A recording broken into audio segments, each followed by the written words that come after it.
Buenas tardes, Alicia. Irving, ¿verdad? Dijeron Irving. Buenas tardes. Bueno, pues Buenas yo tardes. soy. Sí, Irving. Hola, Irving. Mucho gusto. Yo soy Rosario Arrambide y yo pues les voy a estar acompañando en la tutoría de esta materia de acceso a la justicia con perspectiva de género en el desarrollo de las sesiones que incluye la materia. En términos generales, platicarles que soy abogada, me especialicé en la defensa de los derechos humanos, con énfasis en el derecho internacional de los derechos humanos, y trabajo en la Universidad Iberoamericana de Puebla, en México, ¿no? Y bueno, pues yo les voy a estar acompañando en esta sesión. Vamos a abordar como distintos temas que estaremos viendo en el desarrollo de la materia. Entonces, bueno, veo que ya se conectó alguien más. Irsi, parece. Bienvenido, bienvenida. Em, lo que quiero hacer es presentarles, denme un segundo, mi presentación, colocarles mi presentación, pero denme un segundito para que la abra y sea más. Ah, mm. Díganme ustedes si la ven. Solo que se me pasa para acá. Sí la ven, ¿de acuerdo? Bueno, ahí la vamos a ver y acá yo Sí, sí, los veo lo a observamos. ustedes. Muchas gracias. Bueno, pues vamos a abordar distintos temas de esta materia.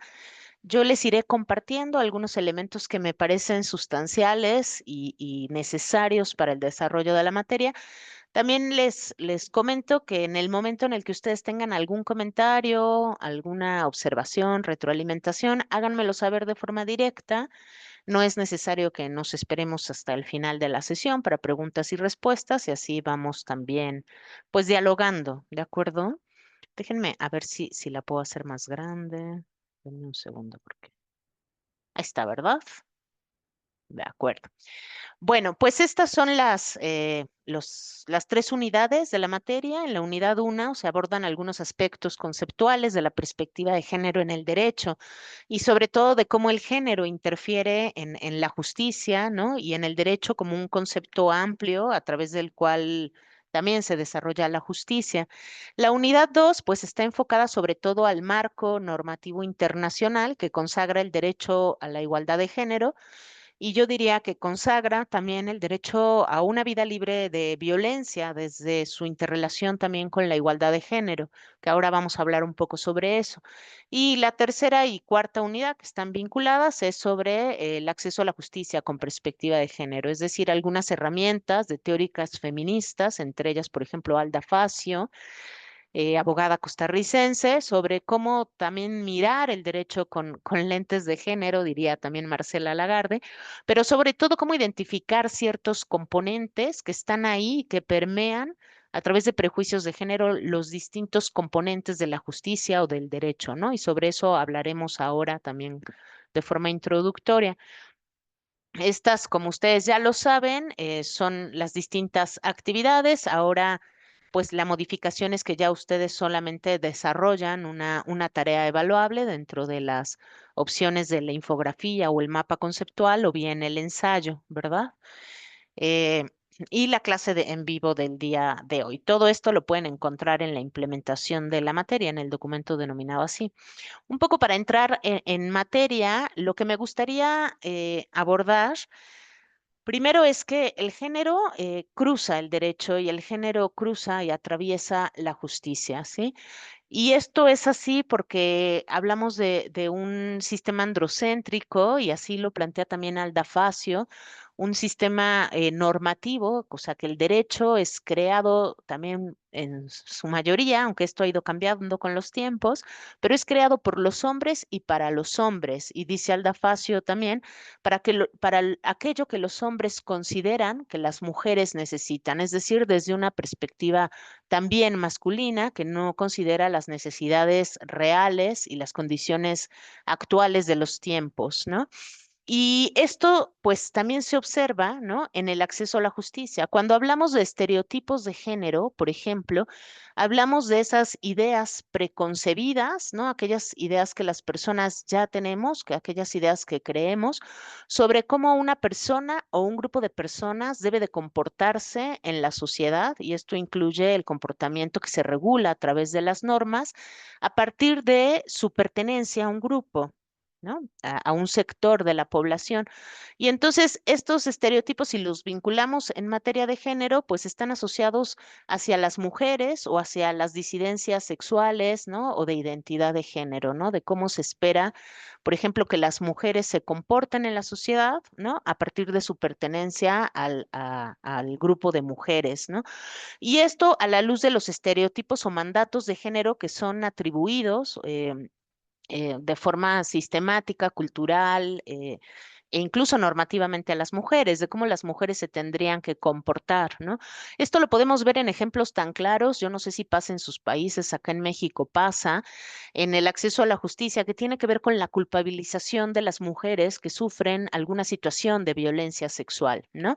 Cuando las mujeres, por ejemplo, denuncian una situación de violencia sexual, esta criminalización o estigmatización, culpabilización por parte de los operadores de justicia se refleja en comentarios, en cómo ibas vestida, en qué hacías a esas horas de la noche, ¿no?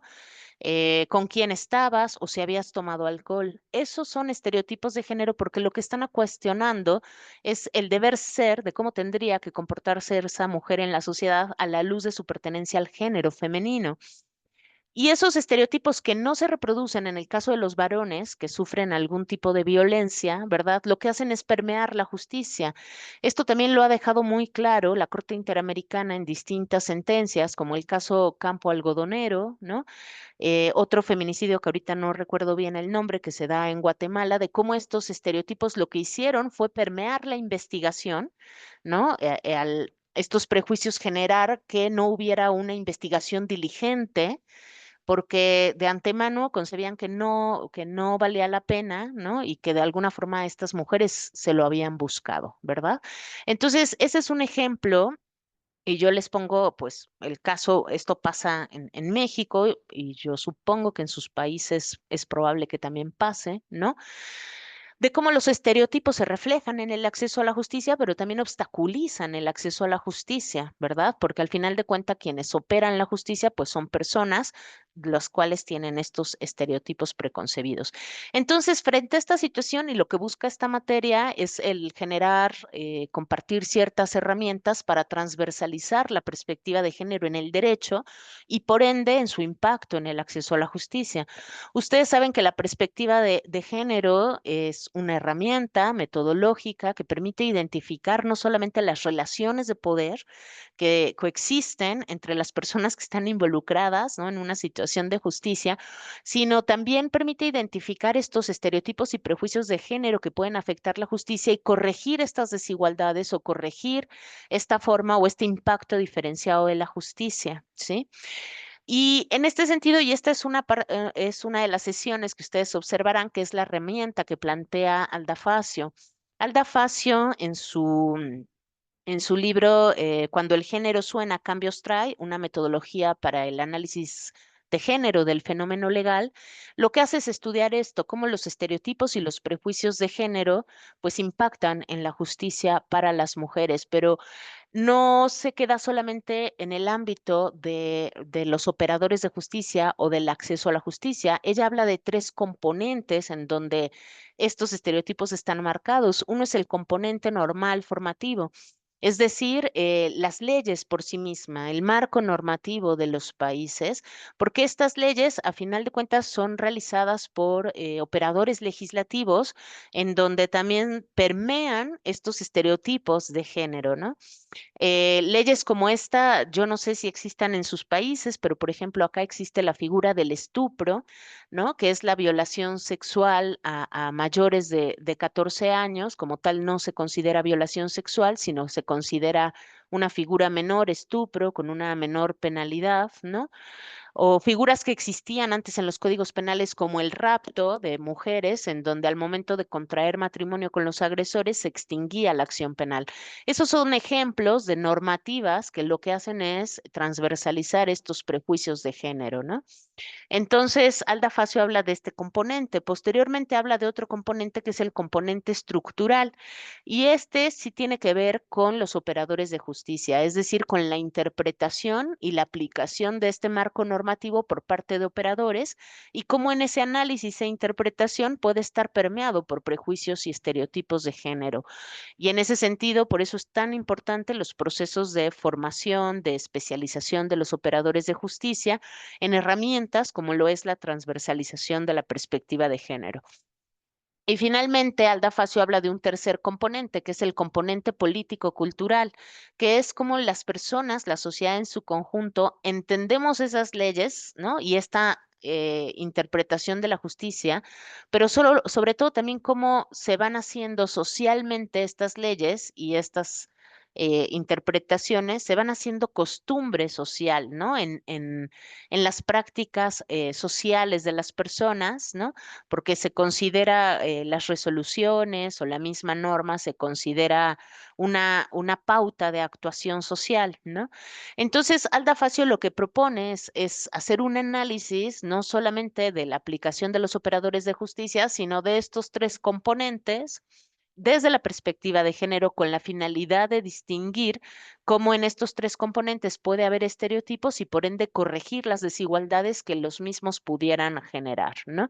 Entonces, esta es una de las herramientas o metodologías que ustedes van a analizar a profundidad en una de las sesiones de esta materia y que, bueno, puede ser de utilidad para mirar desde otra perspectiva, ¿no? Las leyes, el análisis de las leyes, la interpretación de las mismas y su aplicación social, ¿no? En un ámbito cultural. ¿De acuerdo? Ahora, otra de las unidades que vamos a estar viendo a lo largo de la materia es sobre estos instrumentos normativos que reconocen y que protegen la igualdad de género y, como yo les decía, el derecho a una vida libre de violencia.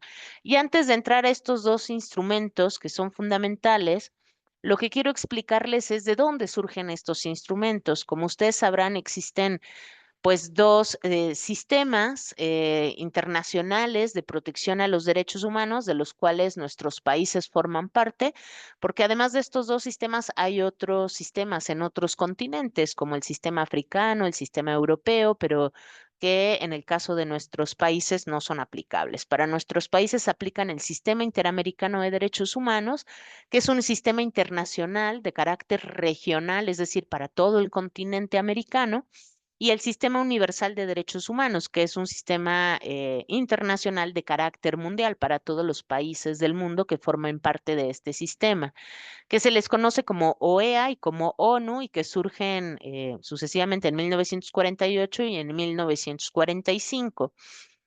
Estos sistemas de protección a los derechos humanos tienen pues primero tienen declaraciones. Por un lado está la Declaración Universal de los Derechos Humanos y por el otro lado la Declaración Americana de Derechos y Deberes del Hombre.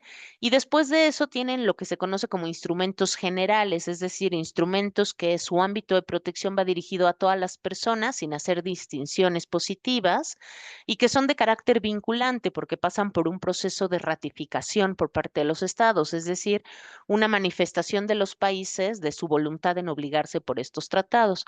Estos instrumentos son estos dos que observan acá. En el caso del sistema interamericano, la Convención Americana sobre Derechos Humanos, que prevé el acceso a la justicia en su conjunto en los artículos 8 y 25, y el Pacto Internacional de Derechos Civiles y Políticos, que prevé el acceso a la justicia en el artículo 14.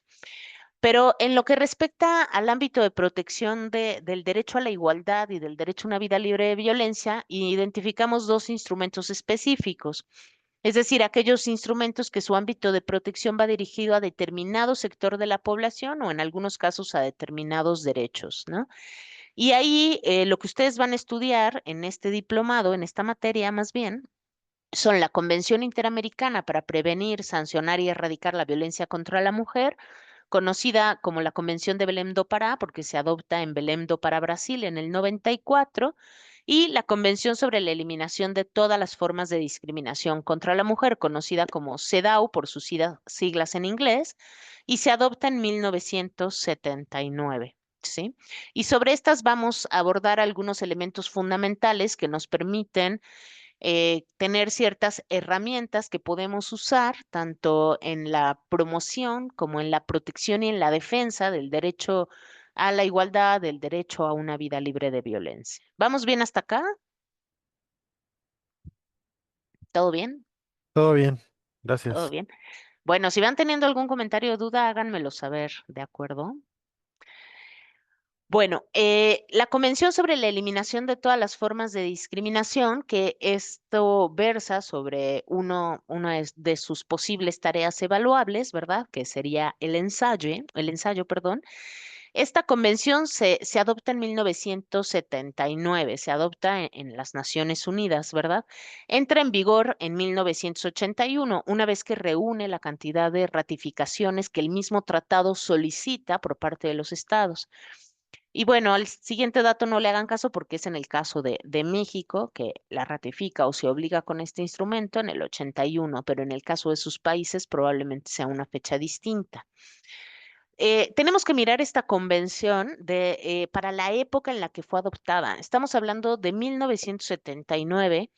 Estamos hablando de en un momento histórico en el que no se hablaba de violencia, por ejemplo, de género, sino que en nuestros países probablemente la figura que existía era o la violencia doméstica y en muchos otros la violencia intrafamiliar, aquella que solamente se comprobaba si se daba al interior del domicilio que compartían los cónyuges, ¿no? Y en una relación de estas civiles como tal, ¿verdad? Entonces hay que mirarla en ese momento histórico y en los aportes que en ese momento histórico genera para la progresividad de los derechos humanos de las mujeres y para el reconocimiento de los mismos derechos. Primero, en el artículo 1 de esta convención se establece una definición de discriminación y se establece la definición como toda distinción, exclusión o restricción que esté basada en el sexo. Acá todavía en el 79 no se hablaba como tal de género en estos instrumentos, ¿no? Que esté basada en el sexo y que tenga por objeto o resultado menoscabar o anular reconocimiento, goce y ejercicio por la mujer de sus derechos humanos en cualquier esfera. Entonces, estamos hablando que la discriminación es una violación a un derecho humano de las mujeres que no solamente es de resultado, sino también es de intención. ¿Sí? Basta con que se haya tenido la intención y eso se puede apreciar cuando se coloca la palabra por objeto y no solamente por resultado, ¿verdad? Podemos entender también de esta definición porque en todos los conceptos de tipos de derechos humanos, estas definiciones se van configurando mediante elementos. Entonces, esta definición tiene tres elementos, que uno es la acción, el otro es el motivo y el otro es la finalidad. Para hablar de la acción estaríamos hablando de que exista una distinción, una exclusión o una restricción. Cuando hablamos del motivo, el motivo por el que se genera esta acción, esta distinción, exclusión o restricción es el sexo, ¿no? Que esté motivado por razones de sexo. Y la finalidad es que esta acción, que tiene un motivo, tenga como resultado el menoscabo, ¿no? De los derechos humanos de las mujeres. Cuando se configuran esos tres elementos, es cuando estamos hablando de una situación de discriminación, ¿no? Es el ejercicio que habría que hacer para comprobar y configurar la discriminación. Acá un dato importante y que creo que es útil también para el ensayo, para aquellos quienes decidan hacerlo, es que el Comité CEDAW en el mismo, perdón, la Convención CEDAW en su mismo texto establece la creación de un órgano de supervisión, ¿no? Se les conocen como órganos creados en virtud de los tratados. Y este órgano es el Comité para la Eliminación de todas las formas de discriminación contra la mujer, el Comité CEDAW. Una de las facultades, entre otras, que tiene este comité es la posibilidad de emitir recomendaciones generales. Las recomendaciones generales es la facultad del comité de poder interpretar las disposiciones del tratado, es decir, interpretar los artículos que textualmente están en el tratado. Entonces, este comité emitió una recomendación general, que es la 19, Y en esta recomendación 19, al interpretar el artículo 1 que tenemos aquí en pantalla, lo que establece el comité es que si bien la definición solamente hace alusión a la discriminación y no refiere de forma literal la violencia por razón de sexo, debe, y de hecho ahí ya habla de género, debe entenderse que todo acto de discriminación hacia una mujer por motivos de su sexo constituye en sí mismo un acto de violencia y viceversa, todo acto de violencia motivado por razones de género constituye un acto de discriminación hacia las mujeres. ¿Qué es lo que está haciendo el comité acá? Está generando una interrelación, una interdependencia fortalecida entre la discriminación y la violencia contra las mujeres, es decir, extiende la capacidad de protección del artículo primero de la Convención, haciendo alusión no solamente a la discriminación, sino también a la violencia. Posteriormente se adopta otra recomendación que es la 35, que actualiza a la 19, pero las dos siguen vigentes, ¿verdad? En donde hay un alto, tiene un fuerte análisis desde la perspectiva de género de la violencia de género contra las mujeres y su asociación con la discriminación, que valdría la pena que la pudieran también revisar, ¿no? En el marco de aquellos quienes decidan realizar el ensayo correspondiente a esta sesión. Posteriormente, el artículo 2 de la Convención CEDAW establece las obligaciones. Todo tratado internacional de derechos humanos como estos genera un catálogo enunciativo de derechos humanos que se reconocen, pero a la vez reconoce una serie de obligaciones que los países se comprometen a cumplir en el momento en el que ratifican este tratado. Entonces, estas obligaciones se encuentran establecidas en el artículo 2. Y muy claramente, y esto tiene que ver con el ensayo o materia de estudio de esta materia, valga la redundancia, con la obligación que tienen los países de consagrar tanto en la Constitución como en las leyes internas del país el principio de igualdad, pero además asegurar su realización práctica, es decir, no solamente incorporar el aspecto normativo, sino establecer procedimientos para su realización práctica. Establece también la obligación de los países de adoptar medidas con sanciones, ¿no? Para las situaciones de discriminación contra las mujeres, tanto en el ámbito privado como en el ámbito público.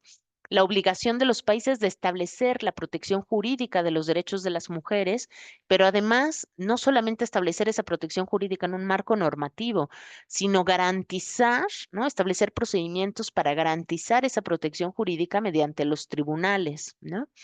Establece la obligación de los países a través de todas sus instancias gubernamentales de abstenerse de todo acto o práctica que constituya discriminación contra la mujer, de adoptar medidas para eliminar la discriminación tanto por personas como por organizaciones como por empresas, lo cual es muy importante por el alcance que podría tener el cumplimiento de esta obligación en el ámbito privado y la obligación de modificar leyes, prácticas y usos que constituyan discriminación, que tendría que ver con aquello que estábamos abordando, ¿no? Con la propuesta metodológica de Alda Facio respecto a los componentes que se encuentran permeados por estos estereotipos de género, leyes, prácticas y usos que constituyan discriminación, es decir, el componente normativo, el estructural y el cultural.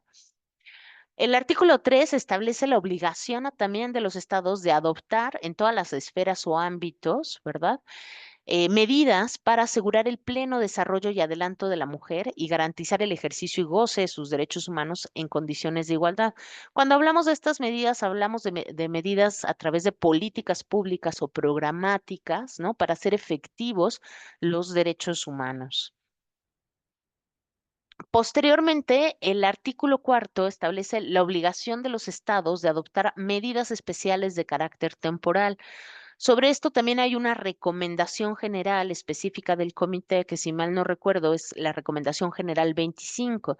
Cuando hablamos de estas medidas especiales de carácter temporal, hablamos de lo que conocemos en nuestros países como las acciones afirmativas o en algunos otros como discriminación positiva, concepto con el que no estoy tan de acuerdo y que se manifiestan a través, por ejemplo, de los sistemas de cupo, las cuotas de género, ¿no? Que seguro ustedes conocen en el ámbito de sus países.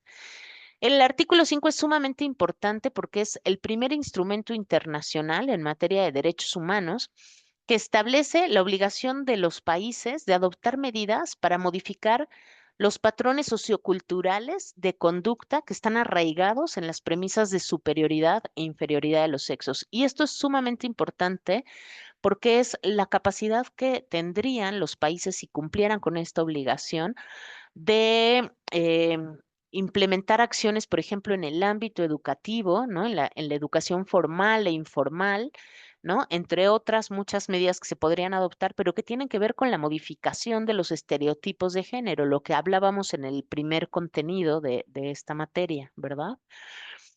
El artículo 6, si bien no es un instrumento que haga alusión a la violencia contra las mujeres o a la trata de mujeres es bien importante porque a pesar de ser un instrumento que protege a las mujeres frente a la discriminación, hace alusión a la obligación de los países de adoptar medidas para suprimir, es decir, para erradicar la trata de mujeres y niñas.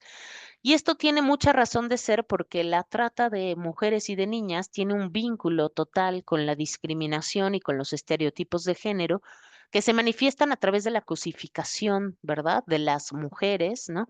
Al ser vistas como objetos sexuales, objetos de consumo sexual y de explotación sexual con fines, pues, de trata de personas, ¿verdad?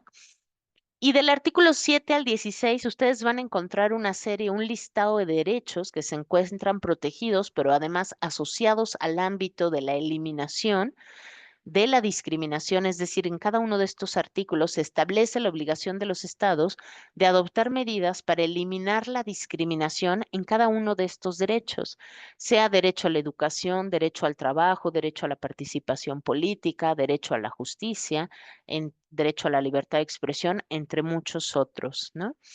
Entonces, si se dan cuenta, es un tratado que no solamente contempla un catálogo enunciativo de derechos humanos que se reconocen, sino que relaciona estos derechos con la obligación de los países de eliminar la discriminación en el ámbito de estos derechos, entre muchas otras obligaciones de las cuales hemos estado hablando en el artículo 2, 3, 4, 5, 6, por ejemplo, ¿no? Entonces, es un documento importante y rico en ese sentido para eliminar la discriminación en los distintos ámbitos de la vida de las mujeres, tanto en la esfera política, económica, social, cultural, etcétera. Y creo que el aspecto también muy importante es este vínculo que se genera con la violencia a través de la Recomendación General 19. Finalmente, todo tratado internacional, así como tiene una parte sustantiva, que es un catálogo enunciativo de derechos, ¿verdad? Y de obligaciones, tiene una parte orgánica. En la parte orgánica se establecen los procedimientos, ¿no? Y los mecanismos para la protección de esos derechos humanos. En la parte orgánica de este tratado se establece, como ya les decía, la creación de un comité encargado de supervisar el cumplimiento de este tratado en los distintos países que lo ratifican. Y para eso se crean dos procedimientos, ¿verdad? A través de la Convención CEDAW. El primer procedimiento es un sistema de informes en donde cada país se obliga a rendir un informe primero al año de la ratificación y después de cada 4 años al Comité CEDAW sobre las medidas que ha ido adoptando para dar cumplimiento a cada una de las disposiciones que acabamos de ver. Entonces ahí los países rinden un informe ante el comité en donde hablan de la normativa que han adoptado, modificado o reformado, hablan de las instituciones creadas, hablan de las políticas públicas, de las acciones de prevención, investigación y sanción de la discriminación, etcétera. Pero no solamente el Comité CEDAW se queda con esta parte de la versión de los países, sino que se abre un periodo que se le conoce como informes sombras, en donde la sociedad civil, las organizaciones, por ejemplo, o ciertos organismos pueden también rendir información alterna, ¿no? Sobre pues aquellas medidas que están haciendo falta en la implementación de la convención en el país, ¿verdad? Y finalmente se emiten recomendaciones por parte del comité. También se crea esta facultad de las recomendaciones generales que ya hablábamos, como la Recomendación General 19, la 35 y la 25, que les he estado platicando, que lo que hace es pues esta interpretación de las disposiciones de la convención por el comité. Y finalmente tuvieron que pasar 20 años, y esto también es importante decirlo, y no fue por concesiones políticas, sino fue por la lucha de los movimientos feministas y de mujeres en el mundo, ¿no? por presionar para que se adoptara un protocolo facultativo a esta convención que se adopta en el 99 y que este protocolo lo que hace es ampliar las facultades del comité, como su nombre lo dice, protocolo facultativo, dándole dos facultades más. Una es la posibilidad de examinar comunicaciones o peticiones individuales por violaciones a derechos humanos, es decir, de personas, mujeres principalmente, aunque eso se ha ido ampliando desde el ámbito de la progresividad, que aleguen haber vivido una situación de violencia, de discriminación o violencia por su interrelación, ¿no? En el país y en el cual no se les ha garantizado la justicia, ¿verdad? Y el otro es la facultad del comité de conocer violaciones graves o sistemáticas al derecho a la igualdad y no discriminación y a una vida libre de violencia que se puedan estar suscitando en los países. Un aspecto importante que solo les coloco aquí como datos son las distintas, y estas no son todas, recomendaciones generales que ha emitido el Comité CEDAW en esta facultad de interpretar las disposiciones, los artículos de la Convención, ¿no? A la fecha hay 39 recomendaciones y es bien importante y esto dependerá también de la materia que ustedes trabajen, de el tema que ustedes estén desarrollando en su ámbito académico o profesional, ¿no? Pero son muy importantes porque lo que hace el comité es ampliar el ámbito de protección, es decir, extender los derechos mediante su interpretación a partir de estas recomendaciones. Entonces, estas recomendaciones además es considerado doctrina como una fuente del derecho, ¿no? Y podemos ver sobre distintos temas, como el tema de mujeres con discapacidad, temas de violencia, vida política, salud, mujeres migrantes, trata de personas. Y una que es muy importante leer en el marco de esta materia de acceso a la justicia con perspectiva de género es la Recomendación General 33 sobre el acceso a la justicia para las mujeres, porque hace todo un desarrollo, ¿no? de esto que hemos venido hablando, como de los estereotipos y prejuicios de género en la justicia, en el análisis e interpretación de los operadores de justicia, establece una serie de obligaciones para los países para eliminar estos estereotipos y brechas de género en la justicia, pero además hace todo un análisis muy rico, muy interesante del acceso a la justicia, ¿no? De su concepto, pero además de las dimensiones. Habla de que el acceso a la justicia no solo debe de verse como un derecho liso y llano, sino que se compone por ciertos elementos esenciales e interrelacionados que lo componen como son la calidad, la disponibilidad, la adaptabilidad, la accesibilidad desde distintas perspectivas y va desarrollando cada uno de estos elementos que tendrían que ser garantizados en el acceso a la justicia en nuestros países, ¿no? Que sea un acceso a la justicia de calidad, que esté disponible, que sea accesible económicamente, sin discriminación, con acceso a la información geográficamente, pero además que sea adaptable, es decir, que se adapte a las características particulares de la persona, ya sea por razones de género, por razones de etnia, etcétera. Entonces, es una recomendación general muy interesante.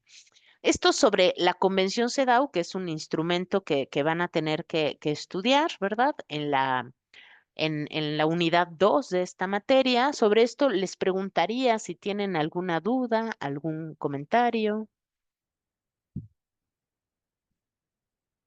¿Todo bien? Todo bien, muchísimas gracias. Gracias. Bueno, entonces continuamos con el otro instrumento que también estarán observando en la unidad 2 de la presente materia, que es el instrumento que pertenece a la Organización de los Estados Americanos, a este sistema internacional de carácter regional para el continente americano, y que es un instrumento importantísimo, que es la Convención Interamericana para Prevenir, Sancionar y Erradicar la Violencia contra la Mujer, conocida como Convención de Belém do Pará. Esta se promovió en otro órgano de este sistema, que es la Comisión Interamericana de Mujeres, y se promueve ante dos fenómenos que cruzaban o atravesaban la realidad de las mujeres en nuestros países, que es la discriminación y la entonces violencia doméstica, porque estamos hablando de 1994, ¿verdad?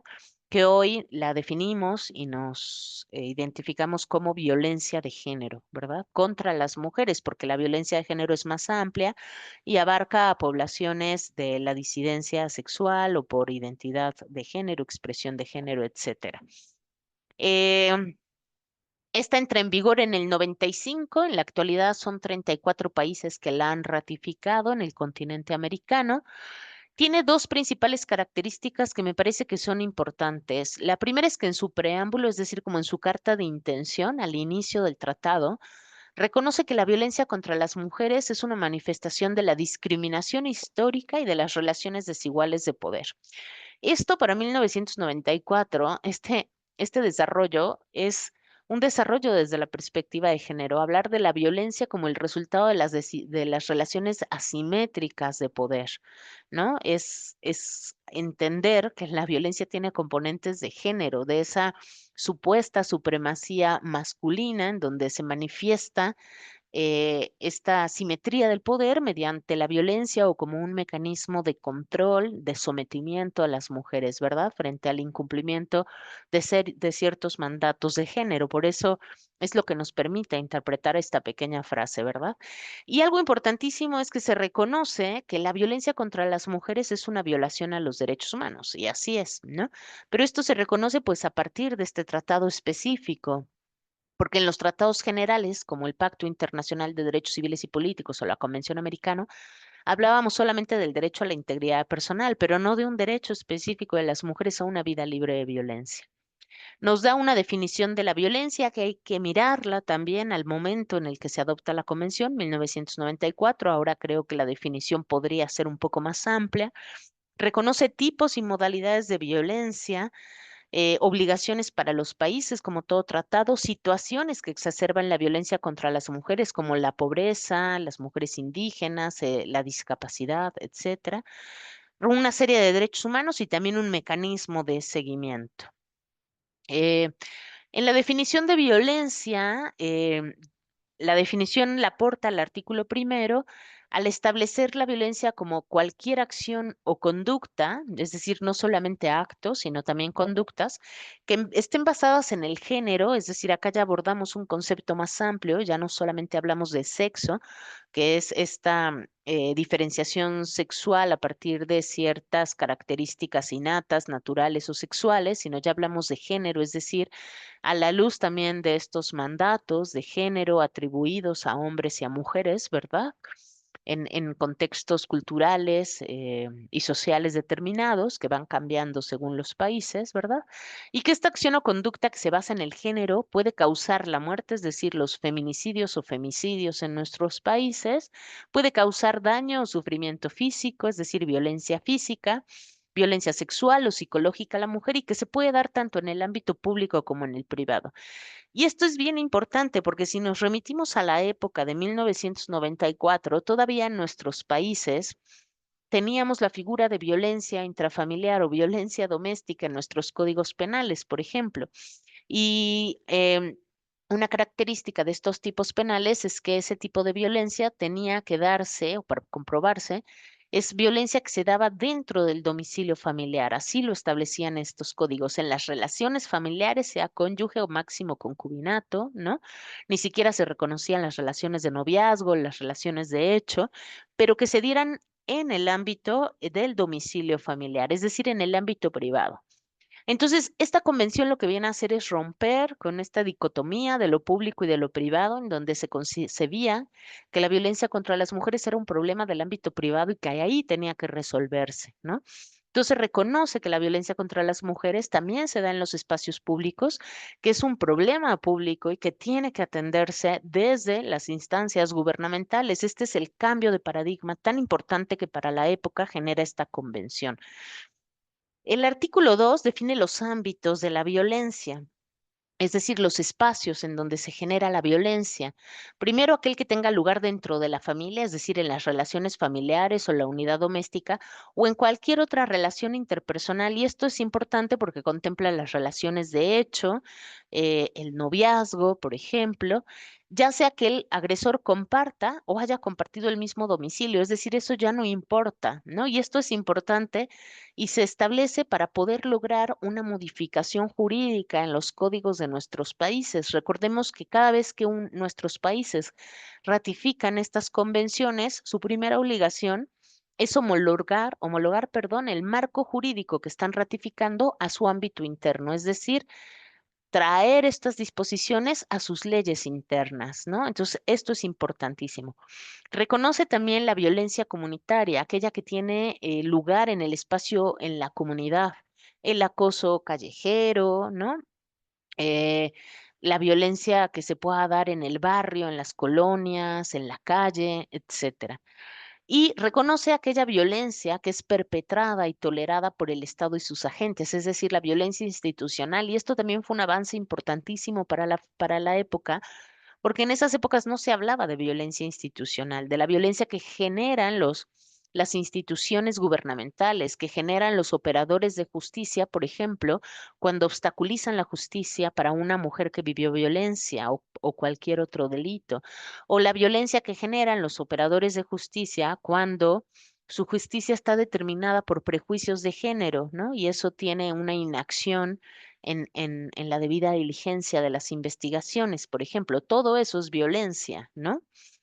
Em, el artículo cuarto establece una serie de derechos protegidos, ¿no? Establece que el derecho a una vida libre de violencia contra las mujeres, pues incluye el acceso a la participación política, incluye el derecho al trabajo, a la educación, ¿no? Porque negarle los derechos a las mujeres por razón de su género, ¿no? Que a la par es discriminación, constituye también violencia de género, ¿verdad?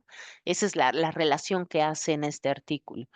Y el artículo 5 hace una relación de la violencia con el derecho de las mujeres a gozar, ¿no? De sus derechos económicos, sociales y culturales. Es decir, para que una mujer también sea libre de violencia, es importante que se le reconozcan la participación en estos ámbitos, pero también sus derechos en estos ámbitos, ¿no? Que también muchas veces estos derechos o el no goce de estos derechos son esos factores subyacentes o que causan, propician o agravan la violencia contra las mujeres, ¿verdad? El artículo 6 es también un artículo bien importante porque establece, lo que hace este artículo es ampliar el ámbito de protección del derecho a una vida libre de violencia, ¿verdad? Establece que el derecho a una vida libre de violencia incluye el derecho a ser libre de discriminación, es decir, genera esta interrelación que ya había hecho el Comité CEDAW en la Recomendación General 19. Pero no solo eso, sino que el derecho a una vida libre de violencia para las mujeres incluye también el que las mujeres seamos educadas, libres de patrones estereotipados de comportamiento y prácticas sociales culturales que estén basadas en estas premisas de superioridad e inferioridad de los sexos. Es decir, el hecho de que las mujeres seamos educadas y formadas bajo estos estereotipos o mandatos de género basados en una premisa de inferioridad, eso es violencia, ¿sí? Porque es ahí en esos estereotipos de género y por eso tan importante el análisis y la propuesta de Alda Facio que ustedes van a estudiar, es en esos estereotipos de género en donde también se sustentan las relaciones desiguales de poder y por ende la violencia, ¿de acuerdo? Entonces, lo que hace es extender el derecho a una vida libre de violencia a estas dos dimensiones, vivir libres de discriminación y ser educadas libre de estos estereotipos, ¿no? Que fomentan, agravan, ¿no? La violencia contra las mujeres. Y el artículo 7 y 8 establecen las obligaciones, ¿no? Que adoptan los países al momento de ratificar esta convención. Las del artículo 7 son obligaciones de carácter inmediato, es decir, donde se puede fincar responsabilidad de carácter inmediato a los estados, mientras que el artículo 8 son obligaciones de carácter progresivo, es decir, dependerá de las medidas que los estados hayan adoptado de forma progresiva para dar cumplimiento a esta obligación, ¿verdad?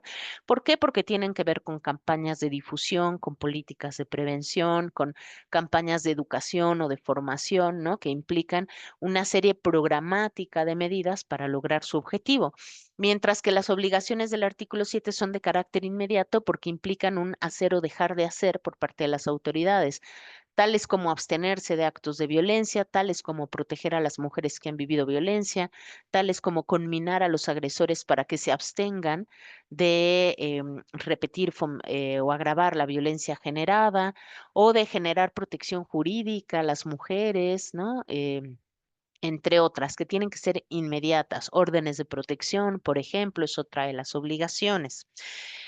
Y el artículo 9, les comentaba, reconoce estas situaciones que exacerban la violencia contra las mujeres, ¿no? En donde los estados están obligados además a adoptar medidas teniendo en cuenta esta situación especial de vulnerabilidad, que no lo dice acá, pero es también teniendo en cuenta un enfoque interseccional, un enfoque que analice cómo hay una intersección, ¿no? Un cruce de las distintas categorías que pueden cruzar a una mujer, o sea, no solamente el sexo o el género, sino su condición etaria, su condición étnica, su condición de pobreza, su situación de desplazada, ¿no?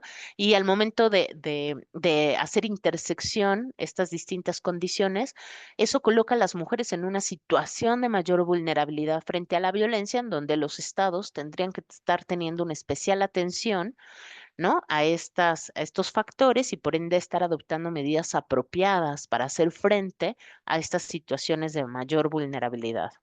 ¿Vamos bien hasta acá? ¿Comentarios, dudas? ¿Nada? ¿Todo bien?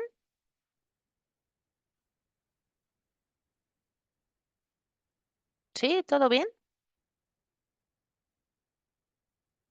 Bueno, parece que sí Sí, o sí, que ya todo no están bien. por ahí. No, sí, Ok, sí, estamos Sí, por muy bien. acá. Todo bien, sí, gracias. profesora.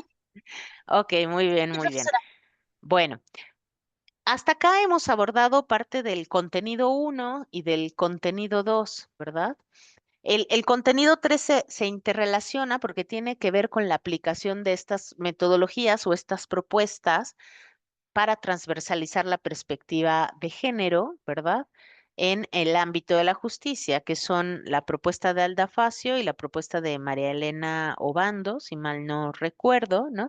Sobre la identificación y la corrección, ¿verdad? Para ambas hacen una propuesta que ustedes tendrán que estudiar, además de lo que hemos señalado respecto a Alda Facio. Y la otra unidad, pues, que aborda este marco normativo, ¿no? Em, Parte de lo que también se aborda en esta unidad tiene que ver con las sentencias de la Corte Interamericana, sentencias que contribuyen al ámbito de la justicia para las mujeres, ¿no? E incluso para personas también de la diversidad sexual, como algunos casos que ahorita les voy a señalar, y que contribuye porque estos casos que llegan a la Corte Interamericana es un órgano de la OEA, es un órgano jurisdiccional que tiene la facultad de emitir sentencias, las cuales son vinculantes a partir de la Convención Americana para nuestros países, pues no solamente garantizan, ¿no? De alguna forma la justicia y la verdad para las víctimas y que pocas víctimas pueden acceder a estos sistemas internacionales, sino también a través de sus puntos resolutivos prevén medidas de reparación integral para las víctimas. Recordemos que la reparación integral no solamente es una indemnización, sino que se integra por distintas medidas, es decir, incluye la indemnización, ¿verdad? Pero incluye también las garantías de no repetición, incluye también la rehabilitación para las víctimas, la restitución de los derechos conculcados, incluye medidas de satisfacción o dignificación de la memoria, como actos de reconocimiento público, como disculpas públicas, como memoriales, como instalaciones en memoria de las víctimas, vinculado al derecho a la verdad también, ¿no? Entonces, eso es bien importante. Como resultado de estas sentencias que propician pues estas reparaciones integrales para las víctimas que no sean vistas solamente desde el ámbito monetario de la indemnización, ¿no? Porque no todos los daños y los impactos son capaces de ser em, cuantificados, ¿no? Para una debida indemnización. E implican, y esto es bien importante, también estas garantías de repetición que tienen un alcance más allá del caso en concreto, del caso que estudia la Corte, sino que tienen un alcance estructural de creación de política pública, de creación de programas de política, ¿no? De capacitación, formación, etcétera, para que los hechos no se vuelvan a repetir. Y eso es bien importante y es uno de los grandes impactos de las sentencias de la Corte. Yo solamente les dejo aquí algunas de las sentencias. Bueno, van a estar algunas combinadas. Cuando lean COIDH hablamos de la Corte y cuando vean CIDH hablamos de la Comisión Interamericana, que es el órgano principal del sistema. encargado de la protección de los derechos humanos y es quien realiza la investigación en primera instancia y frente al incumplimiento de sus recomendaciones existe la posibilidad de someter el caso a la Corte Interamericana, quien investiga en segunda instancia y emite las sentencias, ¿verdad? Pero y esto también, decirles que estas sentencias, más allá de lo crudo que pueden ser los hechos que vivieron las propias víctimas, pues son también de alguna forma estándares que nos permiten aplicarlos en casos similares, que nos permiten retomar los estándares internacionales y jurisprudenciales de estas sentencias para exigirle al Estado el cumplimiento de sus obligaciones, ¿no? A la luz de la interpretación, sobre todo jurisprudencial, que hace la Corte Interamericana, pero sobre todo estas sentencias, adelante, Irving. Irving, ¿verdad? Muchas gracias. Sí, Sí. eh, muy bueno, viendo la proyección, creo que uno de los casos que también fueron paradigmáticos aquí en México, y Ujú, es muy reciente por así llamarlo, fue el caso de mujeres víctimas de tortura sexual en Atenco contra México. exacto. Es un caso del 2018, si no mal recuerdo, y se relaciona, bueno, el contexto es el que en mayo del 2006 hay unas protestas sociales por un tema de la construcción de un aeropuerto en el área de Texcoco y San Salvador Atenco, y posteriormente por el desalojo de floriculturas y el uso excesivo de la fuerza, ¿no? Además creo que es interesante el caso porque estamos hablando de, si no mal recuerdo, 11 víctimas, ¿no? De tortura física, psicológica y Y sexual, sexual. Ujú. ¿no? Entonces, que fueron realizados por agentes estatales, en este caso estamos hablando de policías federales y del Estado de México. Y municipales también. Ah, sí, y Ujú. municipales, ¿no? Y que los hechos suceden durante su detención y traslado a un centro penitenciario.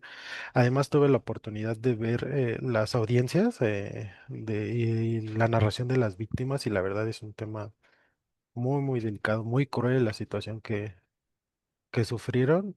Y bueno, me parece que sería importante también como visualizar esa sentencia. Sería todo, De maestra. ac- Muchas gracias. Muchas no, gracias a ti, Irving. Totalmente de acuerdo contigo. Esta sentencia no la tengo en estas presentaciones, pero sí es el caso de Atenco, ¿verdad? De 11 mujeres violadas sexualmente, bueno, víctimas de violencia sexual más bien.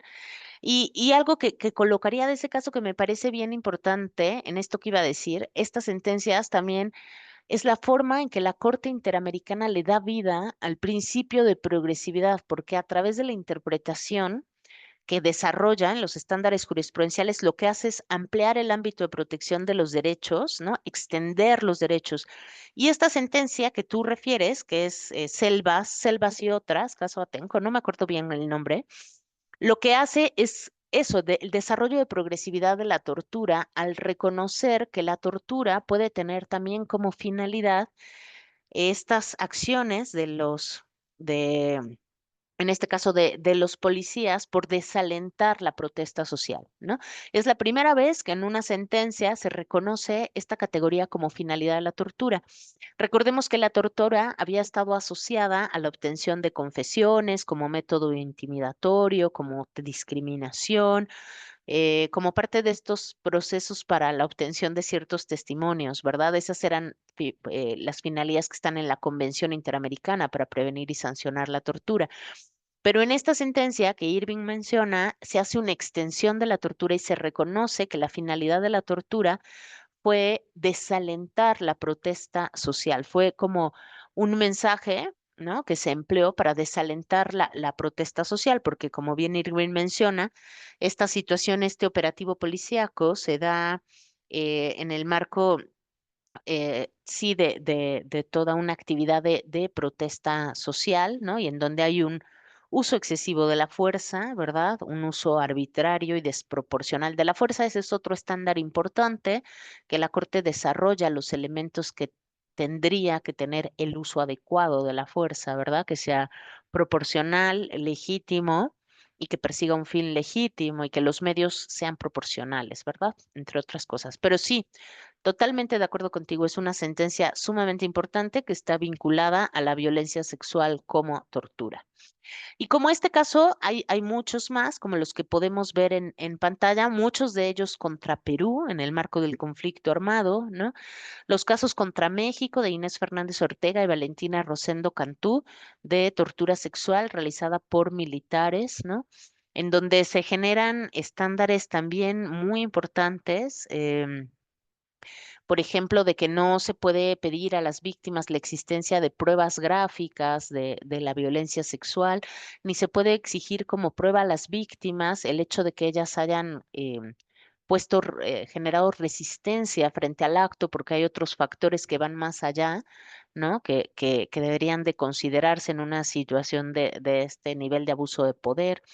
El caso penal Castro Castro, que es interesante, muy crudo, muy rudo, pero desde el estándar que genera de la desnudez forzada como un acto cruel e inhumano. eh, Entre muchos otros. Están estos casos de homicidios en razón del género porque la Corte Interamericana no usa el concepto de feminicidio o de femicidio para respetar la distinta terminología que puede usarse en los países. Por ejemplo, no sé si hay alguien acá de Chile, pero creo que en Chile hablamos de femicidio, mientras que en México hablamos de feminicidio, ¿verdad? En Argentina, si mal no recuerdo, también se habla de femicidio, no estoy segura, ¿no? Entonces, la Corte habla de homicidios en razón de género. Y está el caso Campo Algodonero, que también genera estándares bien importantes de la investigación asociada a la materia que estamos viendo, la investigación que debe desarrollarse desde una perspectiva de género, en donde deben eliminarse estos estereotipos y prejuicios de género, porque justo en este caso, como en los otros dos, ¿no? Los estereotipos de género asociados a los operadores de justicia lo que hicieron fue dilatar la investigación, pero además esos estereotipos y prejuicios permearon la investigación y la hicieron infructuosa porque ya no se actuó con la debida diligencia, ¿no? A partir de estos prejuicios. Un caso de esterilización forzada, el caso IB contra Bolivia, que desarrolla un estándar interesante respecto a los elementos de la consulta para cualquier intervención sí, intervención o procedimiento en materia de derechos sexuales y reproductivos, ¿no? Y muy vinculado a los estándares que ha generado para la consulta de los pueblos indígenas, ¿no? Que tiene que ser libre, previa, informada, que tiene que ser culturalmente adecuada, pero además algo muy importante, que tiene que ser consentida, ¿verdad? Porque muchas veces se brincan ese elemento. Este caso también sobre esclavitud, servidumbre, trabajo forzado y trata de esclavos y de mujeres, que es el primer caso que llega al sistema sobre estos temas, ¿verdad? Que es el caso de trabajadores de la Hacienda Brasil Verde contra Brasil, en donde se reconoce además la trata de personas como una grave violación a los derechos humanos. El caso de esclavitud sexual y tortura, caso López contra Venezuela, un caso igual que todos los anteriores, muy duro, pero que también genera un estándar importante en materia de tortura, porque la tortura se había asociado siempre a su comisión por parte de agentes estatales. Y este es el primer caso, en 2018, en donde se reconoce la tortura en manos de particulares, como el caso en concreto, frente ya sea a la aquiescencia, tolerancia, y se desarrollan esos elementos muy claramente de aquiescencia y tolerancia de las autoridades. Bueno, otros casos, un caso también paradigmático, María da Pena contra Brasil, que en realidad es de la Comisión Interamericana, el primer caso de violencia de género contra las mujeres, con un alto análisis desde la perspectiva de género. María Eugenia Morales de la Sierra contra Guatemala, también de la Comisión Interamericana sobre discriminación en el acceso a derechos a la luz del matrimonio, donde genera estándares importantes respecto al derecho a la igualdad y no discriminación. Caso de las niñas Yanni Bosico contra República Dominicana sobre la negación de la nacionalidad de niñas nacidas en Dominicana, hijas de padre, madre migrante irregular, cuando la Constitución establece que la nacionalidad es por nacimiento y su interdependencia de esta negación de nacionalidad con otros derechos.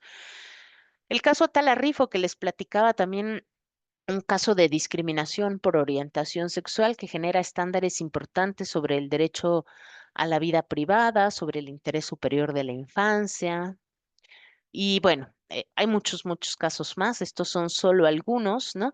Y además de los estándares jurisprudenciales o internacionales, en caso de la comisión, que lo que hacen es ampliar el ámbito de protección de los derechos o extender, hacer más grandes los derechos, recordemos que la Corte Interamericana es el único órgano facultado de interpretar las disposiciones de los tratados y al momento de interpretarlos les da vida a la luz de los tiempos, de las necesidades actuales, ¿no? Pero a la luz sobre todo el principio de progresividad. Entonces, en ese sentido es importante en el ámbito de derechos, pero sobre todo también en el marco de estas medidas de reparación que les platicaba desde un enfoque integral que trascienda la parte de la indemnización, ¿verdad? Entonces, bueno, pues esto es un poco el contenido para esta charla del día de hoy sobre lo que ustedes estarán abordando de manera más amplia en su materia. Yo de verdad les recomiendo que más allá de que ahora solamente sea evaluable uno de los entregables, que sí por lo menos lean todo el material, ¿no? Es muy rico. La propuesta de Alda Facio es de verdad es maravillosa. Yo soy fan de Alda Facio, pero me parece un análisis bien interesante, ¿no? De cómo el género permea, ¿no? Todo el derecho desde estos componentes, pero además es una propuesta de 6 pasos que sobre eso tendría que versar su mapa conceptual o su infografía, ¿no? Los 6 pasos de la propuesta de Alda Facio a la luz del análisis de estos 3 componentes, ¿no? De lo que implica, ¿no? Cómo remediar estos impactos por el cruce de los prejuicios de género. También les quiero recordar, porque lo he visto a lo largo de los años, que la infografía, si es que eligen hacer el mapa conceptual o la infografía, la petición o la encomienda es sobre las propuestas de ambas autoras, no solamente de una, sino de ambas autoras. Entonces, si no lo hacen de ambas autoras, se los voy a regresar para que retomen la otra parte, porque las dos propuestas son muy interesantes.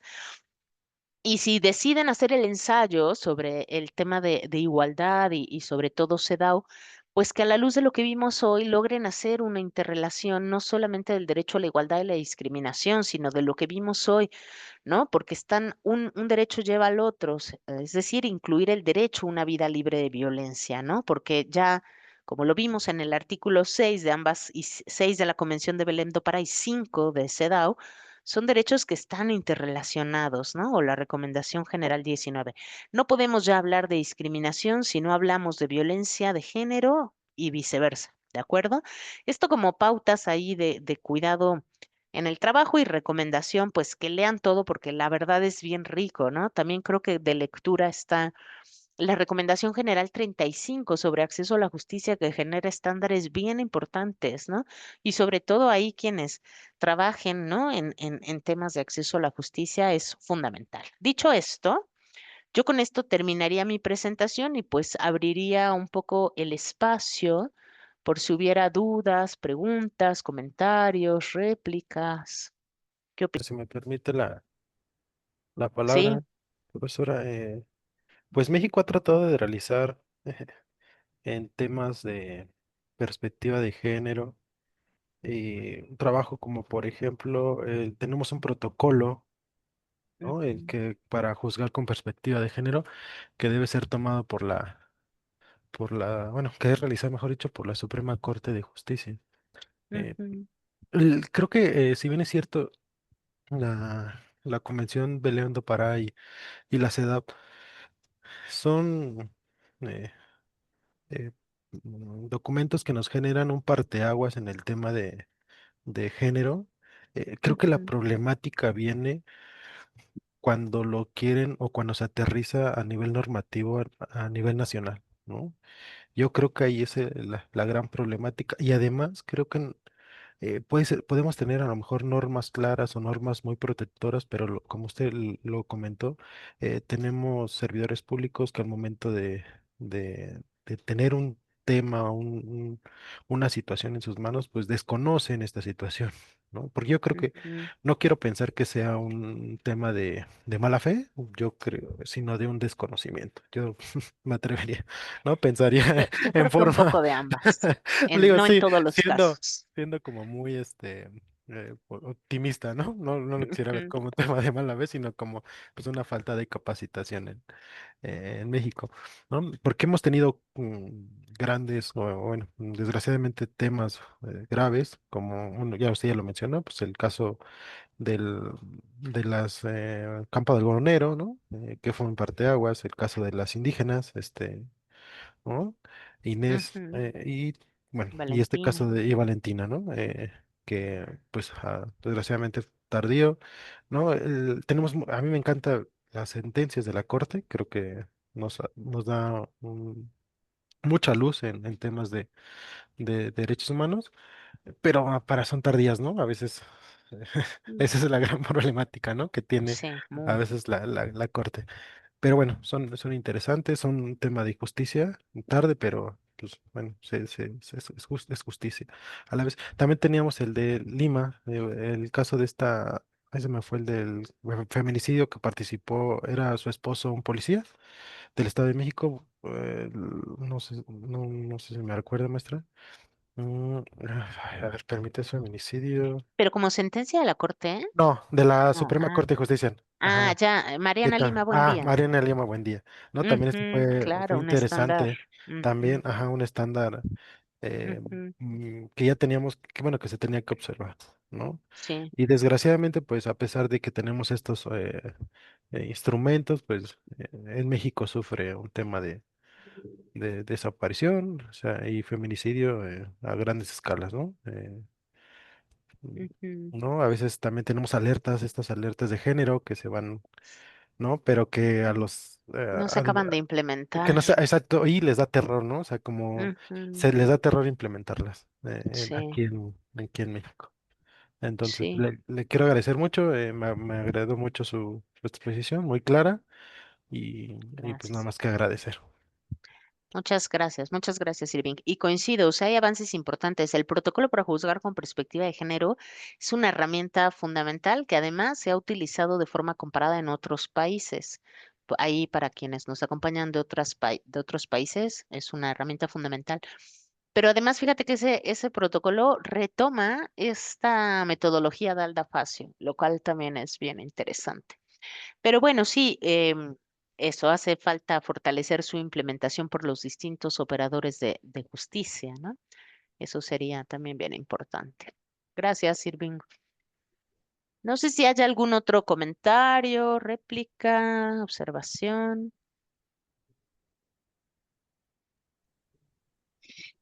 Profesora, disculpe que esté con la cámara apagada, pero ya voy de camino, regreso a mi casa manejando. Solamente aprovechar de dar las gracias. Lamentablemente de forma intermitente me pude conectar, pero espero ver la grabación completa. Para mí es muy interesante este módulo en específicamente porque yo trabajo en el Servicio Nacional de la Mujer acá en Chile y Mm, atendemos mujeres víctimas de violencia en contexto de pareja y expareja y que además confluyen con otras variables interseccionales como migrantes y en específico mujeres con discapacidad auditiva.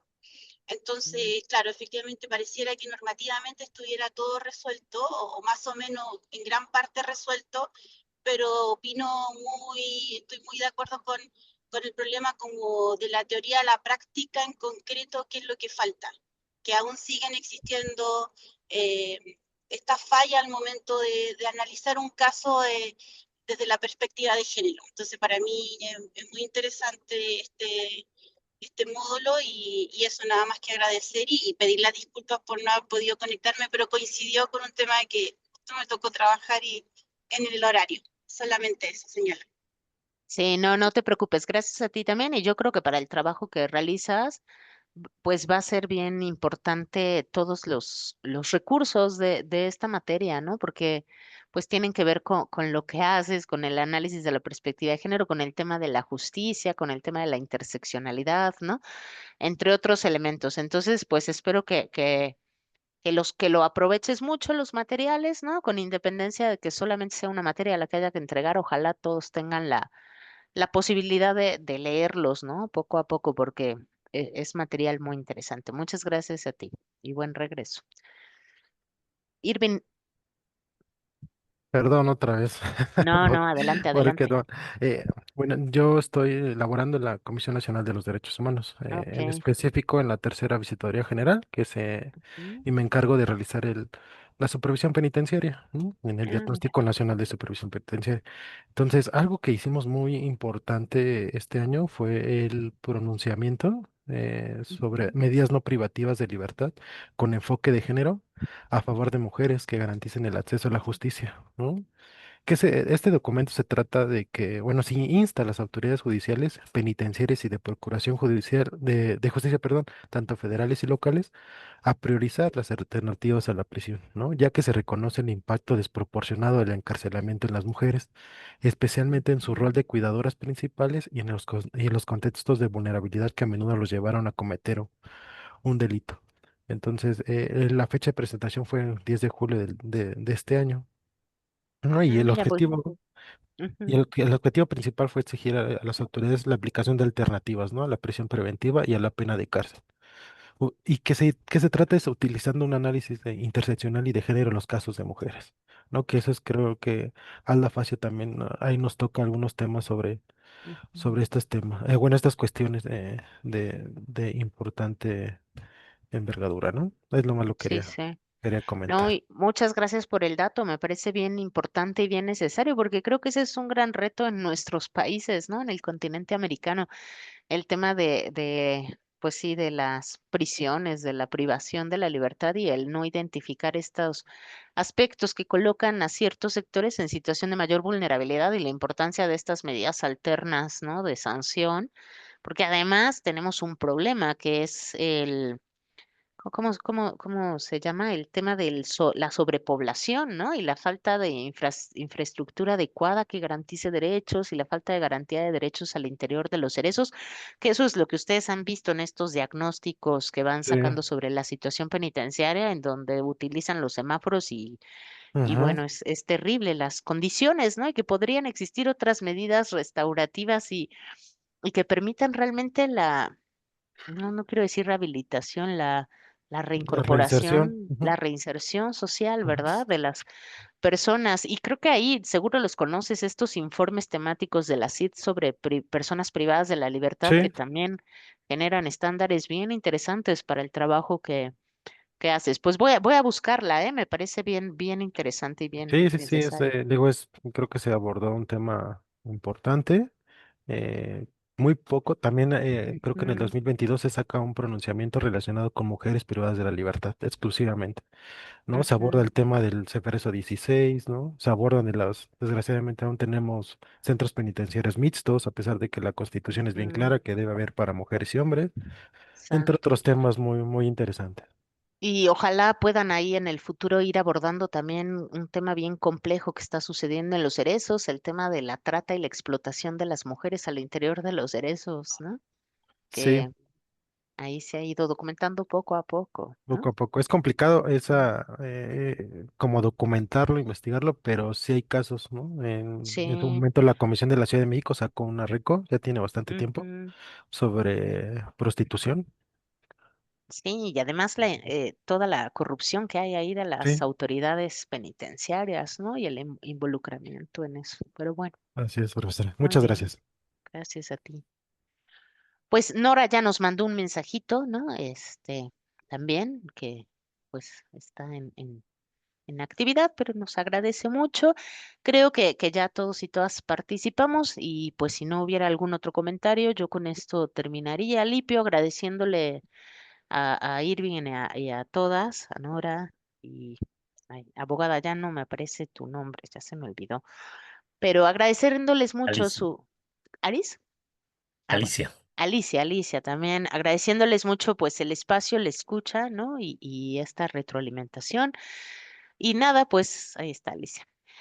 Pues mucho éxito en esta materia y por ahí estaré comunicándome con ustedes en las retroalimentaciones. Y cualquier cosa, pues estoy atenta al correo en el foro, ¿de acuerdo? Al correo o al foro, vaya. Pues muchas gracias. Muchas gracias. Excelente tarde. Igualmente. Y más gracias. Gracias, hasta luego. Hasta luego. Buenas tardes a todos.